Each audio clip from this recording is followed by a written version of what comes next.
Ah, Athens! Stop number 7 on my European tour. A city where ancient history and modern hustle bustle together in a delightful Greek salad of experiences. But let's rewind a bit before we dive into the juicy bits of Athens. You see, my motorbike and I had a bit of a disagreement with the borders of Bosnia and Montenegro. Apparently my bike's paperwork wasn't up to snuff. Who knew that my motorcycle's birth certificate was such a big deal? But I had to replan my route. This meant a detour all the way back up north to Venice, Italy, which, let's be honest, wasn't exactly a hardship. After a long ride to some Ottoman building in the middle of nowhere for a night's rest. In the morning, I rode the rest of the way to Marco Polo Airport, hopped on a plane, and flew to Athens. I arrived 2 days ahead of Matri, my lovely wife, which gave me ample time to recover from what felt like a marathon of motorbike riding. My trusty steed and I had been through countless kilometers, and it was time for both of us to take a breather. Athens, with its sun-drenched streets and rich tapestry of history, was the perfect place to unwind. For those 2 days, I became a professional lounger, soaking up the Greek culture like a sponge. Walking around the city, I encountered an endless variety of restaurants, market stalls, and scenery. The food? Oh, the food. Souvlaki, moussaka, and tzatziki, a trio of culinary delights that made what taste buds I have left after my treatment do the Zorba dance. I wandered through the narrow streets of Plaka, the historic neighborhood at the foot of the Acropolis, the charming alleys lined with neoclassical houses and blooming bougainvillea seemed to whisper secrets of ancient Athens.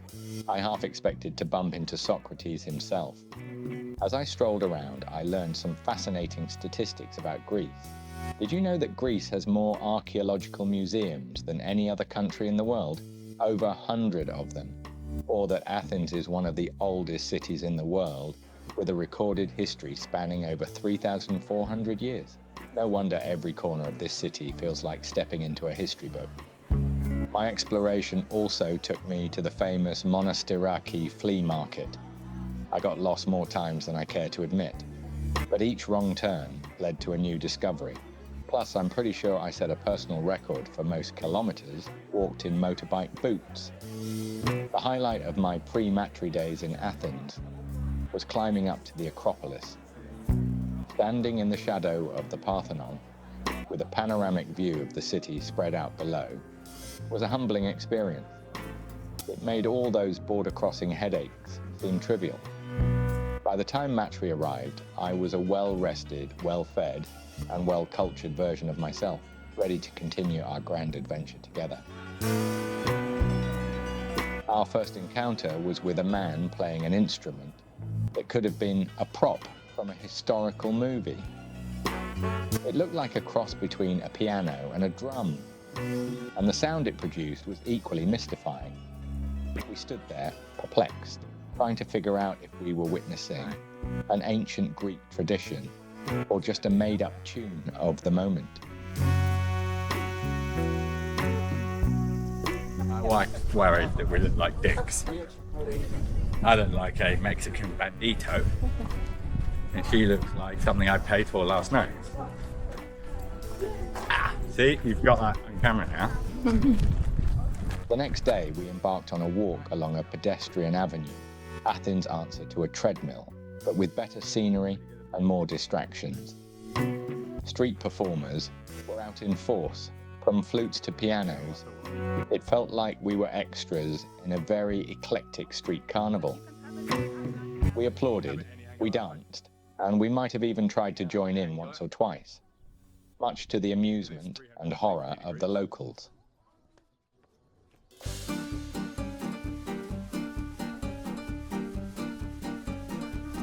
As we wandered, we were treated to amazing views of the Parthenon and the Acropolis, standing tall and proud like history's greatest photo bombers.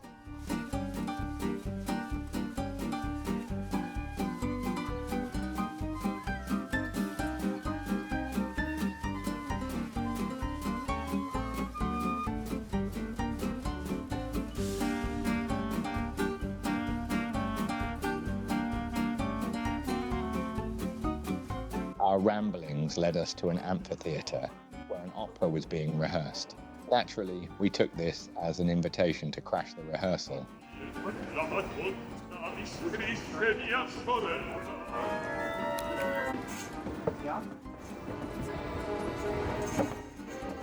We sat down and for a moment pretended we were sophisticated enough to understand Italian.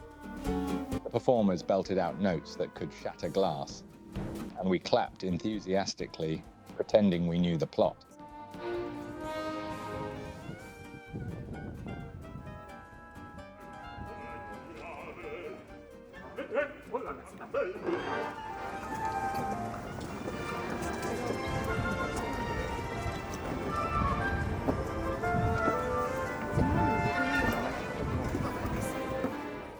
Go on, give it a narration. There's somebody here buried.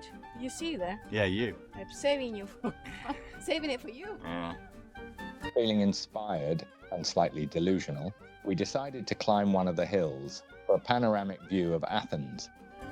Climbing sounded great until about halfway up when our legs decided they were on strike.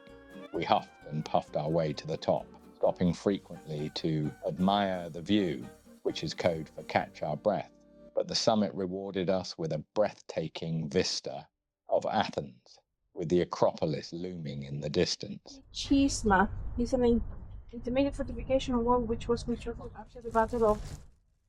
The descent was much more enjoyable, filled with gravity-assisted laughter and fewer complaints from our legs. This is the way I walked up here, then I went round and down those steps.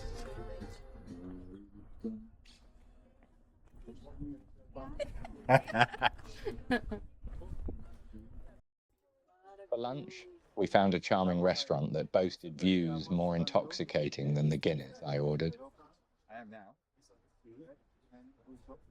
The food was delicious, and the setting was so perfect we half expected Zeus himself to join us for dessert. There's something surreal about enjoying an Irish stout while gazing at ancient Greek ruins. The next morning, we took the art of leisurely breakfasting to a whole new level. We had a late breakfast at our hotel, savoring each bite as if we were food critics. The view of the Acropolis from our table was nothing short of spectacular. We debated whether the ancient Greeks ever had breakfasts as glorious as ours. We spent the rest of the day walking, and walking some more. Athens is a city best experienced on foot, and we took this advice very seriously. Every corner held a new surprise, every street a new adventure. By the end of the day, we had walked so much that our feet were ready to file a restraining order. As the sun began to set, we made our way to Dionysus Zonar's, a restaurant with views that could make even the most boring of people smile. Situated on the south side of the Acropolis, the restaurant offers an unparalleled dining experience. The food was divine, and the illuminated Parthenon served as the most stunning backdrop for our meal. We toasted to our adventure, to each other, and to the genius who thought of combining great food with even greater views.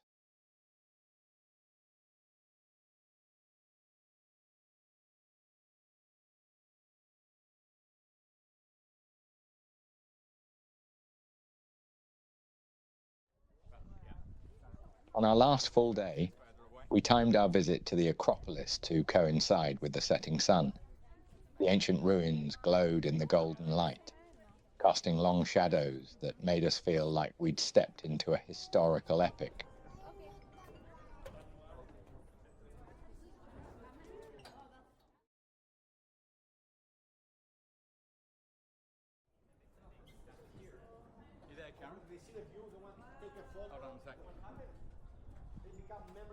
We walked among the columns, imagining ourselves as ancient Athenians, albeit ones with modern cameras.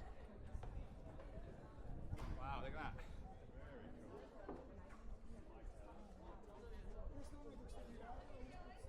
The beauty of the sunset, combined with the majesty of the Acropolis, left us in awe. The Acropolis is a testament to the glory of ancient Greece, home to several iconic structures, the most famous of which is the Parthenon.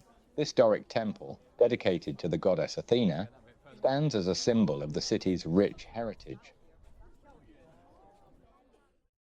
Built in the 5th century BC, the Parthenon has witnessed centuries of history and remains a beacon of architectural brilliance. Walking through the Acropolis, you can almost hear the echoes of philosophers debating, artists creating, and citizens engaging in the democratic process that Athens pioneered. As the great Michael Caine once said, not a lot of people know that.